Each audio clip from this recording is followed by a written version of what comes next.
Okie doke. Thanks for coming, you guys. And thanks for joining us online. I'm really surprised by the amount of people that actually were interested in the straight up chiropractic philosophy talk. Like most of the time, philosophy is like a real boring subject, but I must have really sold this one well. So it's not a chiropractic talk. It's not a science talk. It's chiropractic is a philosophy, art, and science. It's those three things. But this is the straight up philosophy portion. And if you like check out any of those green books, those are all books written by either B.J. Palmer, D.D. Palmer, his dad, or one of their students, and they're all philosophy. And the philosophy of chiropractic is probably laid out better than just about any other philosophy that I know of. I'm an LCP, which is I'm a member of the League of Chiropractic Philosophers, and I'm a DPHCS, which is a diplomate in the philosophical chiropractic standards. So I have a PhD in chiropractic philosophy.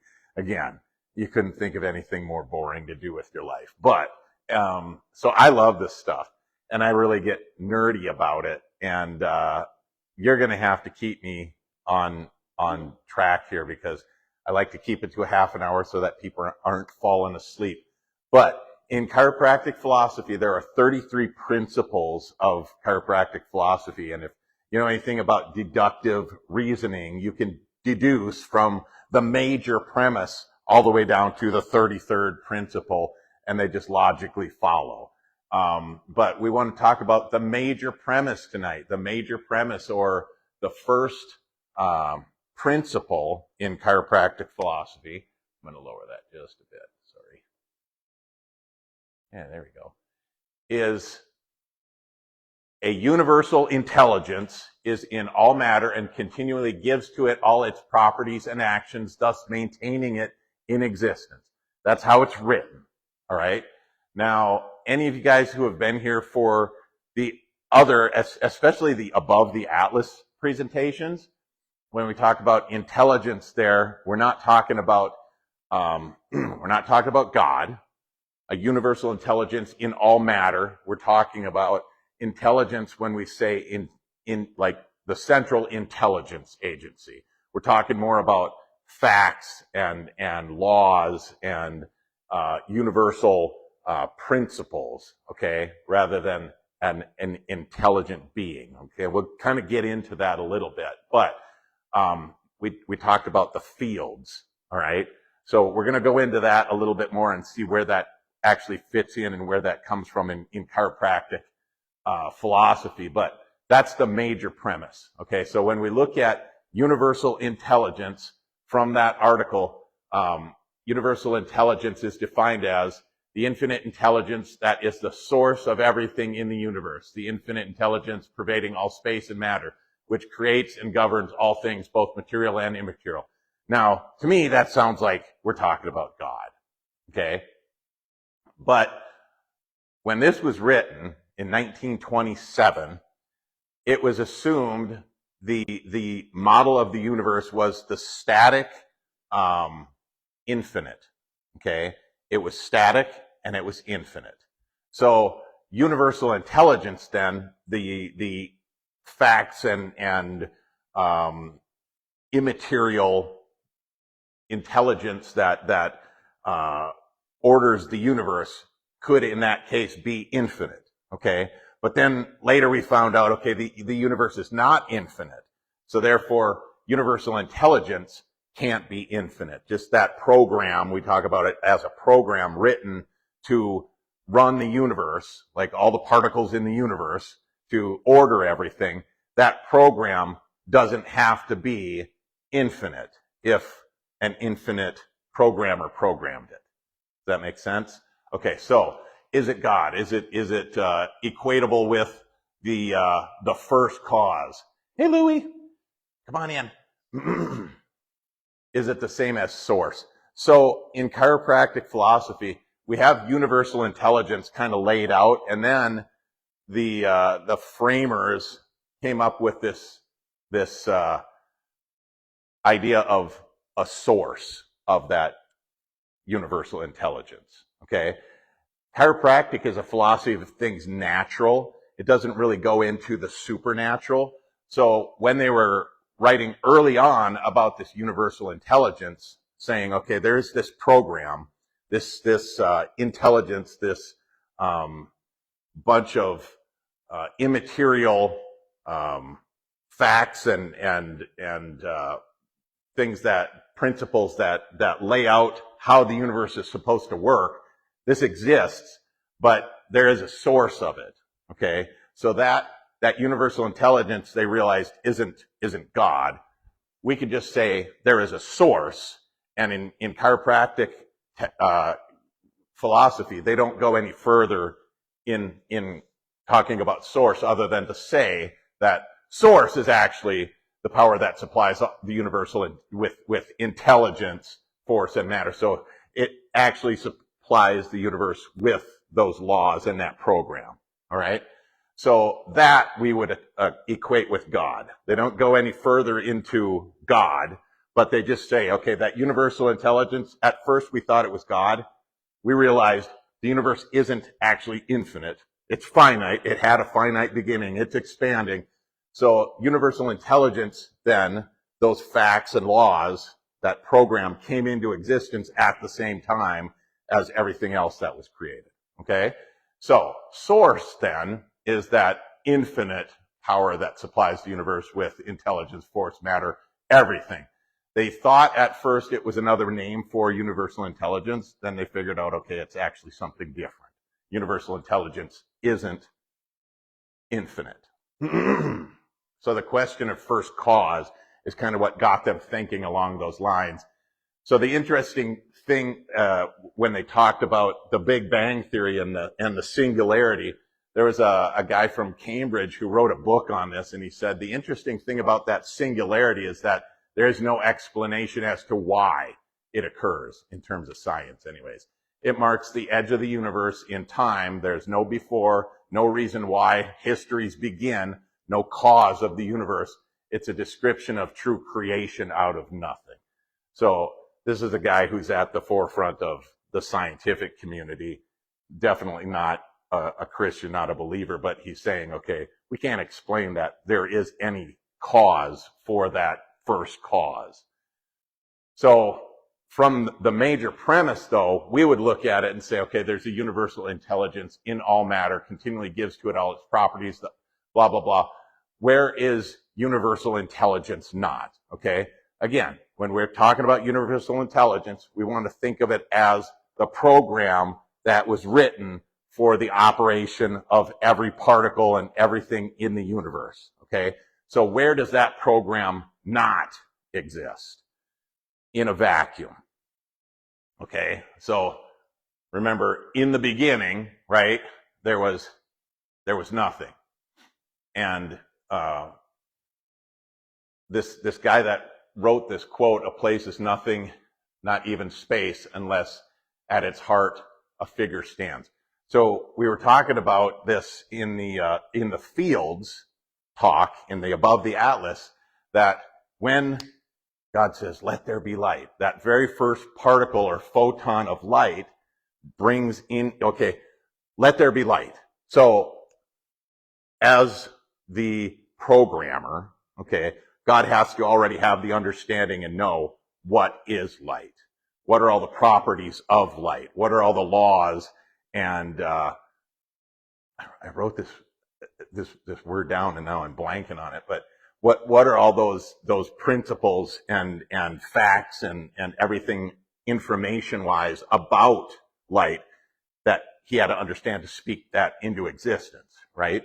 So that first particle of light, just in calling that into existence, that creates 3 dimensions, okay, because now we can move in the void, there's nothing, okay, but now that particle is there, we can move 3-dimensionally around that particle, so now we have a matrix of 3 dimensions, and the fact that we can measure distance and time traveled from that particle gives us the 4th dimension of time, okay. So space-time, like Einstein would call it, space-time, came into existence there at that first particle. Let there be light. everything came into existence. So that program for how everything was going to behave had to already be in place before that matter, okay, or at the exact same time that matter appeared. Does that make sense? Because that matter and the particles that make it up couldn't exist unless those metaphysical specifications, okay, that's the words I was trying to think of, for that program already existed. Okay? So, sorry. We're going to skip that one. So, by deduction from our major premise, we can deduce that all of the above had to come into existence simultaneously. Okay? The universe, the spatial time dimensions, matter, and universal intelligence, because they all kind of interdependent on one another. All right? So those things all came into existence at the same time. So that program, those specifications, those metaphysical specifications, before even the field was created, that had to exist, those metaphysical specifications for what a field is, what this charge is going to be. All those facts had to exist before the physical thing could exist, okay? So, in chiropractic, we define intelligence as such. It's we can use this template, okay? So, intelligence, again, we're not talking about an intelligent being. We're talking about the ability to acquire and apply content toward a mission. If you think about an algorithm or a program, we have this knowledge because we have these examples that they didn't have back in the 20s and 30s when they were figuring this philosophy out. But we have the internet now. We have search engines. We have programs. We understand what an algorithm is. Okay, if this, then this. And we know people who can program. You can probably program it. But I mean, we know people who code, and we know what that code is. Okay, or at least we have a loose understanding of it. So the ability to acquire and apply content toward a mission, when you feed something into your calculator, it spits out the answer. That's an algorithm that it follows, okay? So it's an accurate to think of universal intelligence as an algorithm. It's a program. The set of specifications, metaphysical specifications that existed, again, before the physical thing came into existence, okay? So all of creation, we know, if you sat through the Above the Atlas talk, is composed of vibrational energy matter, which may be reduced down to subcomponents, mainly made of frequency-specific light, waves, particles, or fields. Okay, that light, again, when God says, let there be light, and now we reduce everything down to its smallest particle, we see that everything is made of light, and what gives it its properties is the frequency that light vibrates at, okay? Now, when we look at the field is kind of the conduit between the immaterial and the material, okay? The field is where all of those metaphysical specifications are actually programmed in. And we will look at like the internet or something computer-based. We actually program into that field, in those microchips. They have special elements, rare earth minerals and elements that they'll use that have a specific field that they can actually program information, store information in that field. Okay, so think of it that way. The metaphysical specifications, remember those words for me.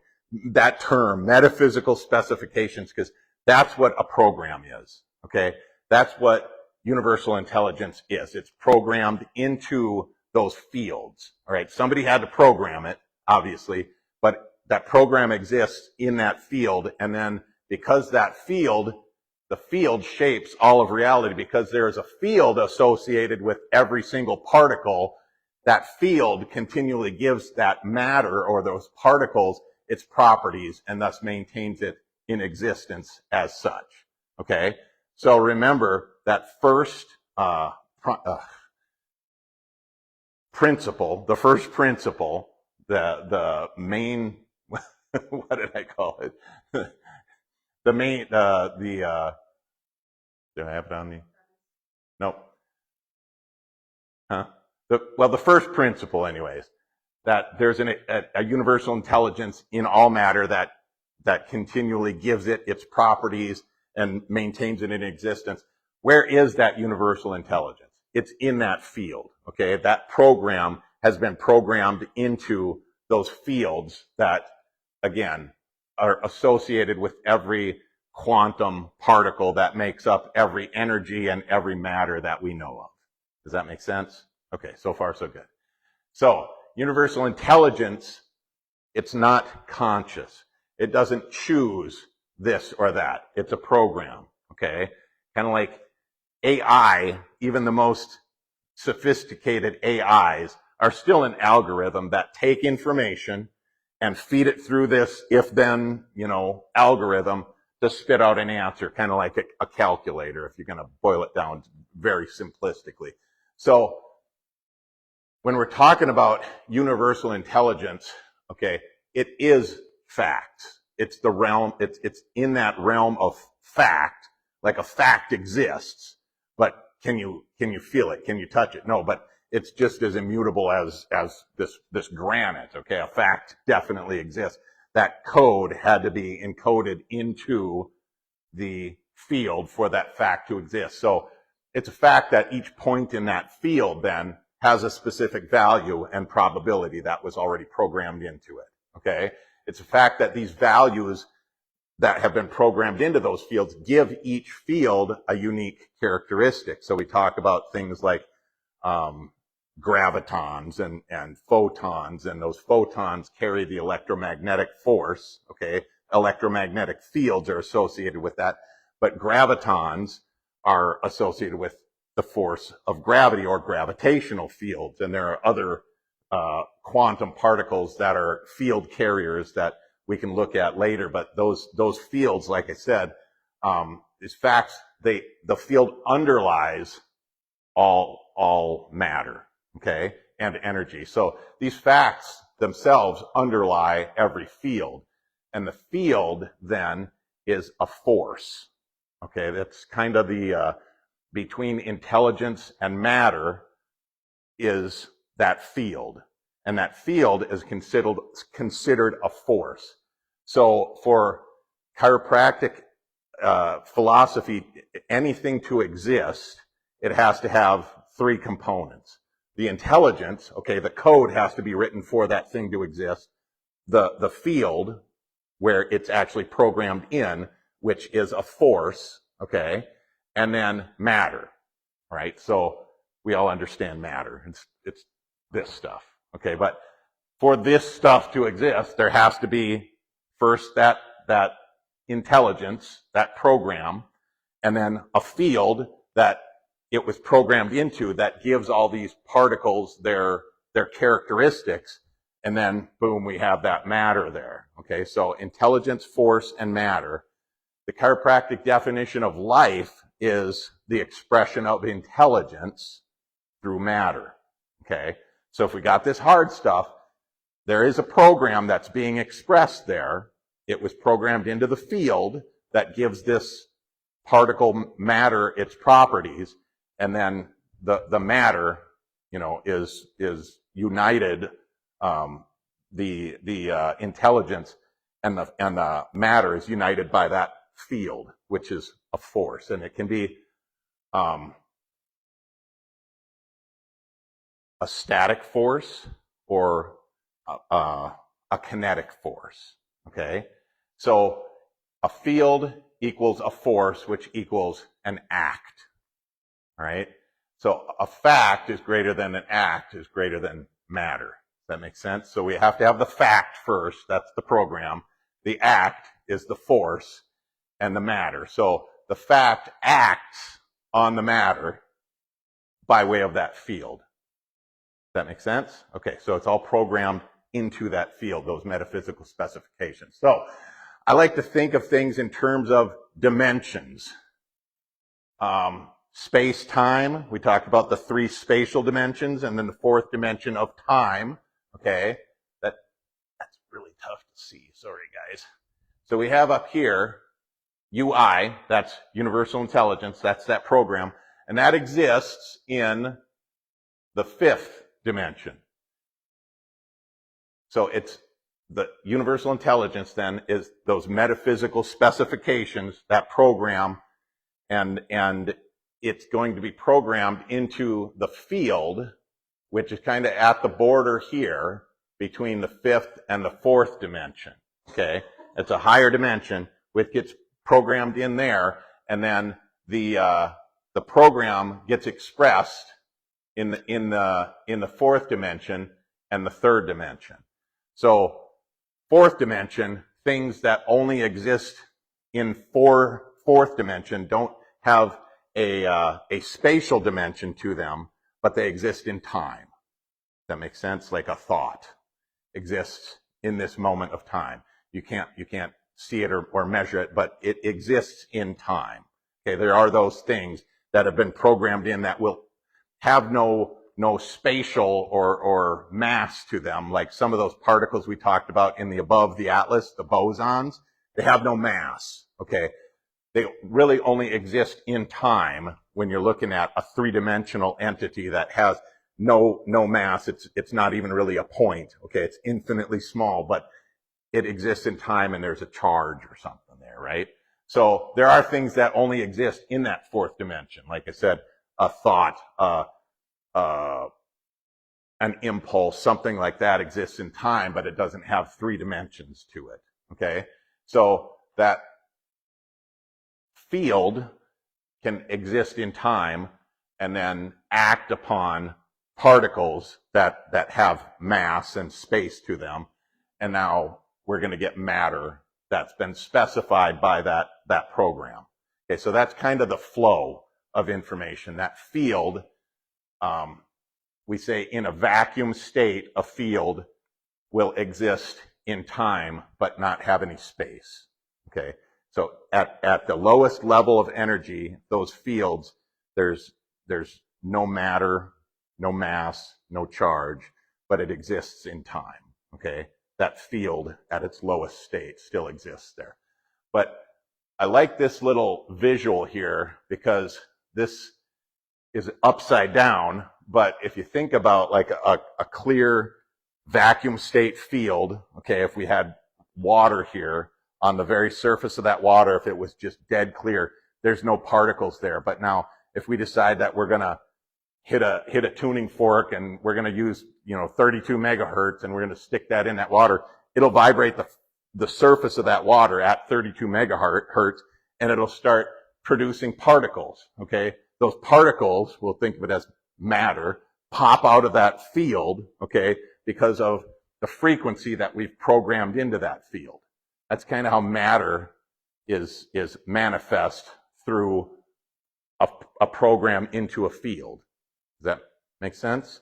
You can kind of see it in your head, that crystal clear, still field, okay, that water, when we start to vibrate it at a certain frequency, it's going to produce particles of a certain size and a certain characteristic. Okay, I'll just let you think on that one. I'm going to beat it to death here. That's the 5th dimension. You remember those guys? The age of Aquarius? So, the way I want you to think about this, dimensions, like the 3rd, 4th, 5th dimension, they're planes of existence. And the dimension in which intelligence exists underlies all the other dimensions. It underlies all the force, matter. Nothing exists without that metaphysical specification. It has to be programmed into that field for that force then to be in existence and to be expressed, or for that matter to be expressed. Okay, so the facts are the foundation of our reality. So that's where the intelligence or those metaphysical specifications exist in that 5th dimension. Underlies that 4th dimension of time, which is those force fields, okay, that again don't have 3 dimensions, don't have mass, but then that underlies the matter, because it's the field, remember, that gives matter its properties. It's the field, it's the program of that field that determines what the property of that atom of gold is going to be, what frequency it's going to vibrate at, what characteristics it's going to have. All of those things are intelligence. They're all metaphysical specifications that have to be programmed into that field. That field exists only in the fourth dimension, okay? But it's kind of the go-between. It unites this, the intelligence, with that matter. This is already written out to determine what those properties are going to be, but this is the conduit between the two, okay? So, we're going through some principles here from that first principle. Then we have the fourth principle that I already talked about, which is the triune of life. There are three necessary things that we need for life in the universe. So the principle number 4, the triune of life, says life is a triunity having three necessary united factors, namely intelligence, force, and matter. Okay? And I just beat that to death. Like Then we have the fact, act, and matter principles. All right? The facts, remember, principle number 8, the function of intelligence, that program, right? The function of intelligence is to create force. It's to go in and specify that field, right? That's the program. The act, then, the field, right? The function of that field, or the force, the function of the force is to unite intelligence and matter.